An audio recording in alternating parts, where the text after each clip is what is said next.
Hello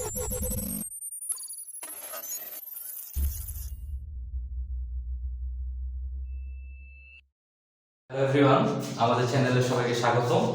ইংরেজি দ্বিতীয় পত্রের আজকে আমাদের চ্যানেলের প্রথম ভিডিও। আজকে আমরা শিখব হচ্ছে সেন্টেন্স কানেক্টর। তো আমরা শুরু করি। তো সেন্টেন্স কানেক্টর বা লিঙ্কিং ওয়ার্ড হচ্ছে আমাদের এবার সেকেন্ড পেপারের একটি টপিক। তো এই টপিকে মেইনলি আমাদের যা লাগে সেটা হচ্ছে তাকে কানেক্ট করা লাগে, সেটা হচ্ছে আমার সেন্টেন্স কানেক্টর। তো এই জায়গাতে আমরা শিখব অর্থ অনুযায়ী কোন জায়গায় কোন কনজাংশন ব্যবহার করব, মানে সেন্টেন্স কানেক্টর ইউজ করব। তো শুরুতে আমরা সেন্টেন্স কানেক্টরের অর্থের মিল হিসেবে আমরা কিছু গ্রুপ করে নিয়েছি। সেই গ্রুপগুলো অনুযায়ী আমরা কানেক্ট করা শিখব। তো প্রথমে গ্রুপে আমরা দেখতে পাচ্ছি যে ওয়ার্ডগুলো আছে সেগুলো হচ্ছে and, but, or, otherwise. And মানে হচ্ছে এবং, বাট হচ্ছে কিন্তু, অর হচ্ছে অথবা, এবং আদারওয়াইজ হচ্ছে অন্যথায়। অর্থের মিল হিসেবে এগুলোকে একটা করে গ্রুপ করা হয়েছে। এরপরে আমরা পরের গ্রুপে আছে বিকজ, সিন্স, অ্যাজ। এগুলো আমাদের কারণ অর্থে ব্যবহার করা হবে কোন একটা সেন্টেন্স কানেক্ট করতে। এরপরে আমরা যাব so, therefore, hence, as a result. এই ওয়ার্ডগুলো আমরা ইউজ করব একটি ফলস্বরূপ অথবা কনসিকোয়েন্স হিসেবে। এরপরে আমরা যাব মোরওভার, বিসাইডস, হাউএভার, ফার্দারমোর। এগুলো হচ্ছে আমাদের সেন্টেন্সে যদি অ্যাডিশনাল কোনো ইনফো দেওয়া লাগে, কোনো তথ্য আছে একটা সেন্টেন্সে, সেই বিষয়ে যদি আরো বেশি তথ্য দিতে চাই, সেজন্য আমাদের এই কানেক্টর ওয়ার্ডগুলো ব্যবহার করতে হবে। এরপরে আমরা যাব আফটার, বিফোর, হোয়েন, যেগুলো আমাদের সময় নির্দেশ করে কোনো সেন্টেন্সে কোন সময় কোনটা হবে, কোনটার পরে, সেগুলো আমরা ডিপেন্ড করছে এই কানেক্টরগুলোর উপরে। এরপরে আমরা দেখছি যে both, and, either or, neither not. তো এই ওয়ার্ডগুলো, এই কানেক্টরগুলো ইউজ করা হয়ে থাকে যখন আমাদের দুটি উপরে বস্তু থাকে, সেগুলোকে আমরা যখন অর্থ হিসেবে যোগ করি। এরপর আমরা যাব টিল এবং আনটিল। টিল এবং আনটিল অর্থ দুইটাই সেম, অ্যাকচুয়ালি পর্যন্ত ইউজ করা থাকে, তবে স্ট্যান্ডার্ড গ্রামারে আমাদের আনটিলটাকে বেশি ব্যবহার করা হয়ে থাকে।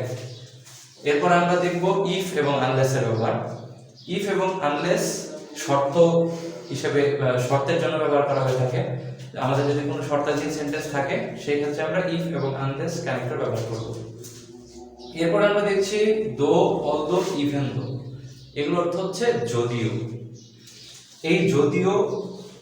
এরপর হচ্ছে আমরা দেখব সাচ এস, ফর এক্সাম্পল। কোনো সেন্টেন্সে যদি আমাদের কোনো উদাহরণ দেওয়া প্রয়োজন পড়ে সেন্টেন্সে, তো সেই উদাহরণ এবং সেন্টেন্সটাকে কানেক্ট করতে আমরা এই সাচ এস এবং ফর এক্সাম্পল ব্যবহার করব। এরপরের গ্রুপে আমরা দেখব at first, then, again, after that, finally এর ব্যবহার। তো এইগুলো হচ্ছে সিকোয়েন্সিয়াল ওয়ার্ড, ধারাবাহিকভাবে এগুলো আসবে, মানে একটার পর একটা ইউজ করতে হবে, এর ব্যবহার দেখব আমরা।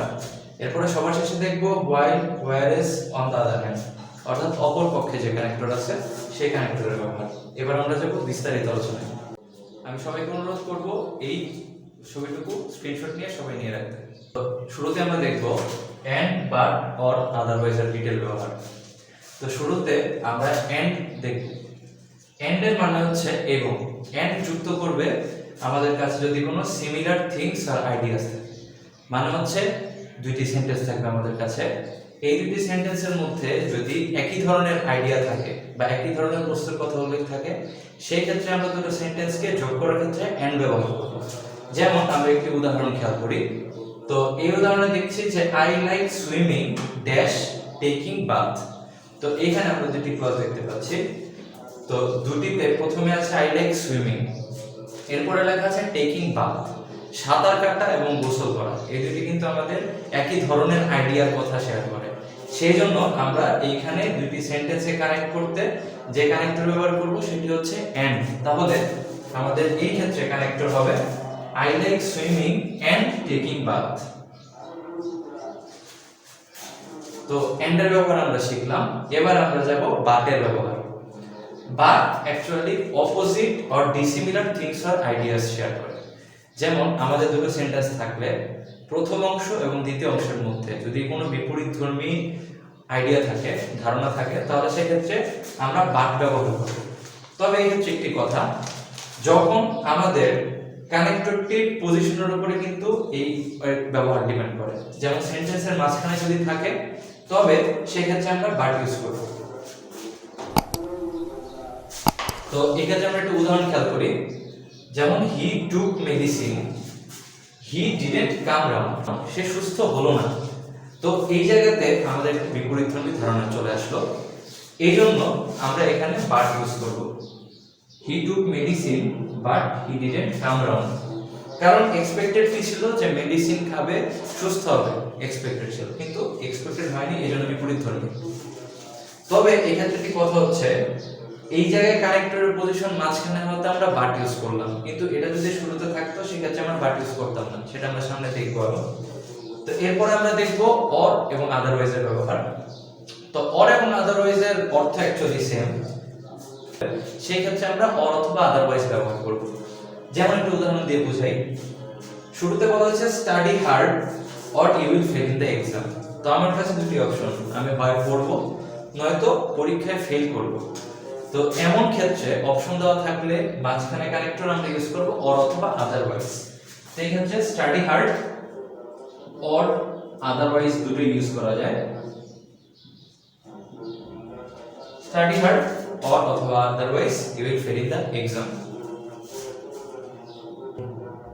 তো এবার আমরা দেখব বিকজ, সিন্স, অ্যাজ এর ব্যবহার। তো বিকজ, সিন্স, অ্যাজ এগুলো ব্যবহৃত হয় আমাদের কোনো কজ অথবা রিজন, মানে আমাদের কোনো কারণের ক্ষেত্রে আমরা ব্যবহার করে থাকি। তো আমি একটি উদাহরণ দিয়ে যদি দেখি, I didn't attend the class, I was tired। এখানে আমরা দুটি সেন্টেন্স দেখতে পাচ্ছি, যে প্রথম সেন্টেন্সের কারণ দ্বিতীয় সেন্টেন্সে আমার দর্শানো হয়েছে। তো এমন কারণ যখন থাকে সেই ক্ষেত্রে দুটো সেন্টেন্সকে কানেক্ট করার ক্ষেত্রে ইউজ করব আমরা বিকজ, সিন্স অথবা অ্যাজ। তো এখানে আমরা ইউজ করব I didn't attend the class because I was tired।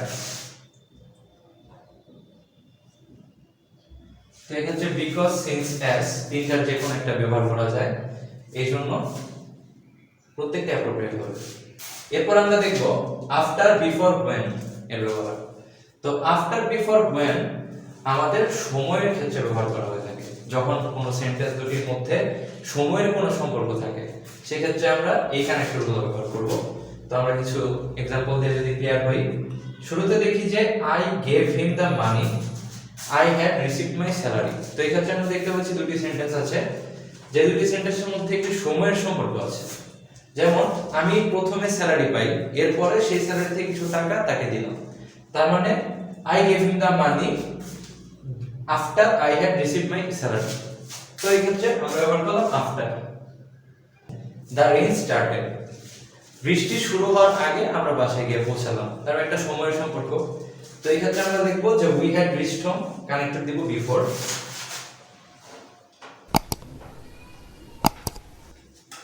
তো পরের সেন্টেন্সে যদি আমরা যাই, তো এই ক্ষেত্রে আমরা দেখব I will join the army, I complete my HSC।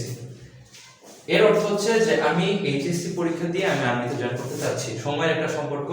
তো এই ক্ষেত্রে আমরা when ইউজ করতে পারি, যে I will join the army when I complete my HSC।